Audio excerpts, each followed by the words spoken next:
প্রিয় দর্শক, কিভাবে আপনারা ওয়াইটি স্টুডিও অ্যাপ ব্যবহার করে আপনার ইউটিউবের যাবতীয় তথ্য বা আপনার ইউটিউবে কতটা ইমপ্রেশন হলো সেটি চেক করবেন। এটি করার জন্য আমাদেরকে প্রথমে ওয়াইটি স্টুডিওটা ইনস্টল করতে হবে প্লে স্টোর থেকে।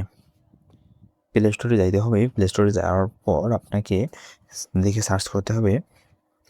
এখানে লিখে সার্চ করতে হবে ওয়াইটি স্টুডিও। ওয়াইটি স্টুডিও লেখার পর এখান থেকে আপনাকে এই যে যদি ইনস্টল করা না থাকে তাহলে এখানে ইনস্টল পারবে। আমার এখানে ইনস্টল লেখা আছে, ইনস্টল করা আছে, আমার এখানে আপডেটস আছে। তো আমি এটাকে একটু আপডেট দিয়ে নেই। ওকে, তো এটাকে আপডেট দেওয়ার পর 6 এমবির একটা ফাইল অ্যাপস, এখান থেকে আপনাকে ওপেনে ক্লিক করতে হবে। ওপেনে ক্লিক করার পর এখানে অটোমেটিক আপনার ফেসবুক ইউটিউব অ্যাপে যদি আপনার কোনো চ্যানেল লগ ইন করা থাকে তাহলে এখান থেকে অটোমেটিক সেগুলো তো এখানে লগ ইন হবে। আপনাকে নতুন করে আর এখানে লগ ইন করতে হবে না। ওকে, এখন এখানে ওপেন হলো। এখানে আমরা ওপেনে ক্লিক করব। ওপেনে ক্লিক করার পর আমরা কি করব?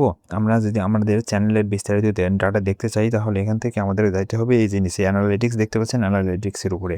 অ্যানালিটিক্সে যাওয়ার পর এখানে দেখতে পাচ্ছেন কনটেন্ট। এই কনটেন্টের উপরে ক্লিক করব। কনটেন্টের উপরে ক্লিক করার পর আপনার ইমপ্রেশন কতটা হয়েছে সেটা যদি আপনি দেখতে চান তাহলে এখান থেকে আপনাকে এই স্ক্রল করে এই ডান দিকে আসতে হবে। ডান দিকে আসার পর এখানে দেখতে পাচ্ছেন আপনি ইমপ্রেশন এখানে সংখ্যাটা দেখাচ্ছে গত ২৮ দিনে আপনার ইমপ্রেশন কীরকম হয়েছে। আপনি যদি গত ৭ দিনের ডাটা দেখতে চান তাহলে এখানে 7 ডে-তে ক্লিক করবেন। 7 ডে-তে ক্লিক করার পর এখানে দেখতে পারবেন আপনার গত ৭ দিনের ইমপ্রেশন। ওকে, এখান থেকে আপনি যদি এই যে এটার উপর ক্লিক করেন, এই যে সংখ্যাটার উপর ক্লিক করেন তাহলে আপনার তারিখে গত তারিখে ইমপ্রেশন কত হয়েছে সেটা দেখা যাবে এখানে। এখান থেকে কার্ভটা দেখলে আপনি বুঝতে পারবেন ইমপ্রেশন কোথায় কেমন ছিল। আর ইয়েগুলোতে ক্লিক করলে আপনি দেখতে পারবেন ইমপ্রেশন কোথায় কেমন আছে, বাড়লো নাকি কমলো। এই কার্ভটা দেখলে বোঝা যায়।